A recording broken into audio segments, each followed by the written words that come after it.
சிரிச்சு பேசுற பொண்ணுங்களை மட்டும் நம்பிடவே கூடாதுன்னு சொல்றாங்களே, அது ஏன்னு தெரியுமா? மலேசியால கஹாங்னு ஒரு வில்லேஜ் இருக்கு. அங்க இருக்கிற ஹரி அப்படின்ற பையன் நைட்டு ஒரு 12 மணிக்கு அவங்க வீட்டு வாசல்ல நின்னுக்கிட்டு இருக்கான். எதுக்குன்னு பாத்தீங்கன்னா அவங்க ஊர்ல திருவிழா நடந்துட்டு இருக்கு. தேர் வந்ததும் எங்களை கூப்பிடு அப்படின்னு சொல்லிட்டு ஹரியோட ஃபேமிலி எல்லாருமே வீட்டுக்குள்ள படுத்து தூங்கிட்டு இருக்காங்க.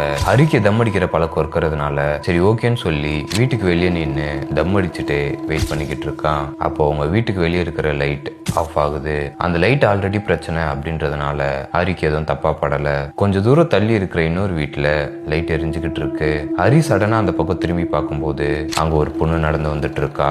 எல்லாரும் நார்மலா லைட் இருக்கிற பக்கம் தானே நடந்து வருவோம். பட் அந்த பொண்ணு வெளிச்சம் கம்மியா இருக்கிற பக்கத்திலேயே நடந்து வந்துட்டு இருக்கா. நேரா நடந்து ஹரி கிட்ட வரா. ஒரு பிளாக் கலர் சுடிதார் போட்டுட்டு மூஞ்சி ஃபுல்லா ஷாலால கவர் பண்ணியிருக்கா. ஹரி கிட்ட வந்து நான் இங்க ரிலேட்டிவ் வீட்டுக்கு வந்திருக்கேன், தேர் எத்தனை மணிக்கு வரும் அப்படின்னு கேக்குறா. அதுக்கு ஹரியும் நானும் அதுக்காக தான் வெயிட் பண்ணிக்கிட்டு இருக்கேன், இன்னும் கொஞ்ச நேரத்துல வந்துரும் அப்படின்னு சொல்றான். அதுக்கு அந்த பொண்ணு என் கூட வந்தவங்க என்னை விட்டுட்டு போயிட்டாங்க, எங்க வீடு இங்க பக்கத்துல தான் இருக்கு, என் கூட துணைக்கு நடந்து வர முடியுமா அப்படின்னு ஹரி கிட்ட கேக்குறா. ஹரியும் சரி ஓகே வாங்க போலாம் அப்படின்னு சொல்லி ஒரு தம் எடுத்து பத்த வச்சுட்டு 2 பேரும் நடந்து போயிட்டு இருக்காங்க.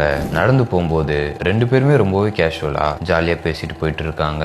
இப்ப அந்த பொண்ணு ஹரி கிட்ட ஒரு கேள்வி கேக்குறா. நான் அழகா இருக்கேனா, உனக்கு என்ன பிடிச்சிருக்கா? இந்த கேள்வி ஹரிக்கு ஏதோ ஒரு சந்தேகத்தை உருவாக்குது. பட் அவன் அதை பெருசா எடுத்துக்காம நீங்க ரொம்ப அழகா இருக்கீங்க அப்படின்னு சொல்லி அந்த டாபிக்கை முடிச்சிடுறான். கொஞ்ச தூரம் போனதுக்கு அப்புறம் அந்த பொண்ணு சடனா ஸ்டாப் ஆகி என் வீடு வந்துருச்சு, வீட்டுக்கு கொஞ்ச நேரம் வந்துட்டு போறியா அப்படின்னு அந்த பொண்ணு கேக்குறா. அங்க இருந்த ஸ்ட்ரீட் லைட்டும் சடனா ஆஃப் ஆகுது. இந்த டைம்ல ஹரி கையில இருந்த தம் கீழே விழுது. ஹரியும் கீழே குனிஞ்சு அதை எடுத்துட்டு எழுந்துக்கிறான். அப்படி எழுந்து பார்க்கும்போது அந்த பொண்ணு அங்க இல்ல.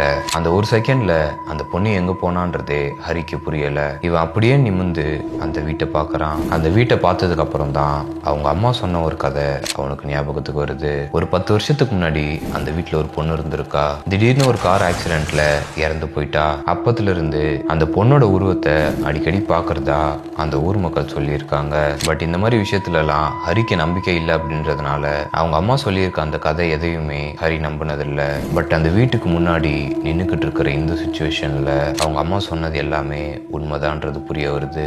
ஸோ இப்போ நீங்க சொல்லுங்க, ஹரியோட சுச்சுவேஷன்ல நீங்க இருந்திருந்தா என்ன பண்ணியிருப்பீங்க? அந்த பொண்ணு கூப்பிட்டதை நம்பி அந்த வீட்டுக்குள்ள போயிருப்பீங்களா, இல்ல அந்த இடத்துல இருந்து பயந்து ஓடி இருப்பீங்களா? கமெண்ட்ல சொல்லிருங்க. அண்ட் இது நம்ம ஃபாலோவர் சொன்ன ஸ்டோரி தான். இதே மாதிரி ஹாரர் இன்சிடென்ட் எதுனா உங்களோட லைஃப்ல நடந்திருந்தா என்கிட்ட ஷேர் பண்ணிக்கோங்க. தென் இதே மாதிரி நிறைய ஹாரர் ஃபீலிங்ஸ் எக்ஸ்பீரியன்ஸ் பண்ணணும்னு நினைச்சீங்கன்னா மறக்காம ஃபாலோ பண்ணிக்கோங்க. இந்த வீடியோவை யாருக்கு ஷேர் பண்ணா கரெக்டா இருக்குன்னு உங்களுக்கு தோணுதோ அவங்களுக்கு ஷேர் பண்ணிருங்க.